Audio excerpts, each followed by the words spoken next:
இன்று கும்பகோணத்தில் அந்தணர் சட்ட பாதுகாப்பு பேரணி மற்றும் மாநாடு, அதுல விருந்தினராக சிறப்பு பேச்சாளராக நான் கலந்துட்டு இருக்கேன். ஏன்னா இது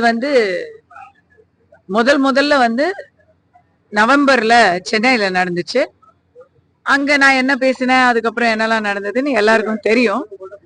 அதுக்கப்புறம் மதுரையில வெற்றிகரமா நடத்திருக்கிறாங்க. அகைன் எல்லா கட்சிகளையும் எல்லா சமூகங்களையும் இணைத்து இது மூன்றாவது. என்னுடைய ஆசை என்னன்னா, இந்த மூன்றாவது மாநாடு போல இனி மேலும் மேலும் அந்தணர் பாதுகாப்பு வேண்டும், அந்தணரை இழிவுபடுத்தும் மடமையை கொளுத்த வேண்டும் அப்படிங்கறதெல்லாம் இத்தோட முடிஞ்சு அந்த கோரிக்கைகள்லாம் நிறைவேறப்படணும் அப்படின்னு நான் நினைக்கிறேன். நிறைவேறும் வரை இப்படி மாநாடுகள் தொடர்ந்து கொண்டிருக்கும். மாநாட்டையும் கவனிக்கலன்னா அப்புறம் போராட்டம்னு ஆரம்பிக்கணும். தமிழ்நாட்டுல இப்ப போராட்டம் சீசன் ஆரம்பிச்சிருச்சு. இன்னைக்கு ஐ திங்க் ஜாக்டோஜியோ எல்லாம் ஆரம்பிச்சுட்டாங்க. நியாயமான கோரிக்கைகளையும் மத நல்லிணக்கத்தையும் சமூக நல்லிணக்கத்தையும் இந்த ஆட்சியில கொஞ்சம் கவனம் செலுத்தணும் அப்படிங்கிறதுக்கு தான் இது.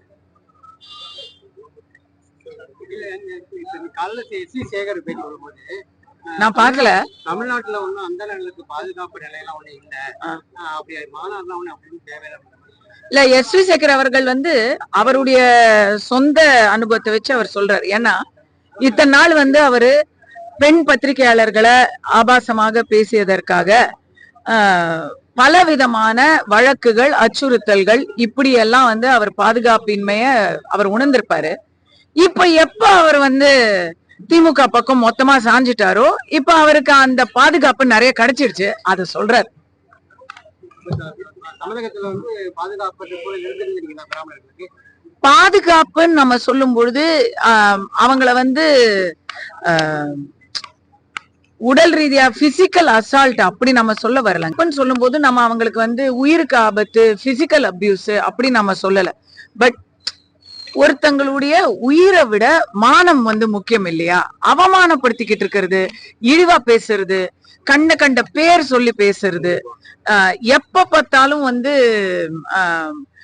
ஒரு ஒரு சாதாரணமா போய்கிட்டு இருக்கிற இடத்துல ஏதாவது ஒரு பிரச்சனை வந்தா உடனே ஜாதியை புடிச்சு அவங்கள தவறா பேசுறதுங்கிறது தினசரி நடக்கிற ஒரு விஷயமா இருக்கு. இது திராவிடியத்தின் ஒரு நோய். அந்த நோய் தமிழ்நாட்டை பல்லாண்டு காலமாக புடிச்சு ஆட்டிக்கிட்டு இருக்கு.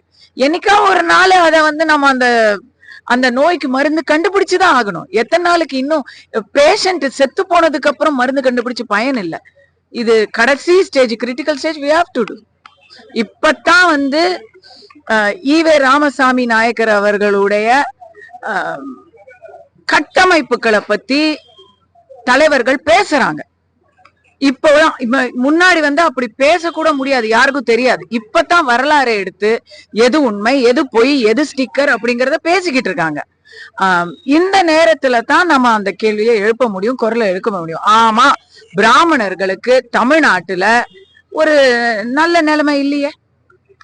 நீங்களா படிச்சு எங்கேயாவது ஊரை விட்டு ஓடுனா உண்டு. இங்க இருக்கக்கூடியவர்கள், குறிப்பாக அர்ச்சகர்கள், என்னங்க தட்டுல அவங்களுக்கு விருப்பப்பட்டு பக்தர்கள் போடுற ஒரு காணிக்கையோ கூட உண்டியல்ல செலுத்தணும் அப்படின்னு சொல்றாங்க. அப்படி சொல்றவங்க எத்தனை பேரு அரசு நிர்வாகிகள் நேர்மையாக நடக்கணும் அப்படின்னு சொல்றாங்க?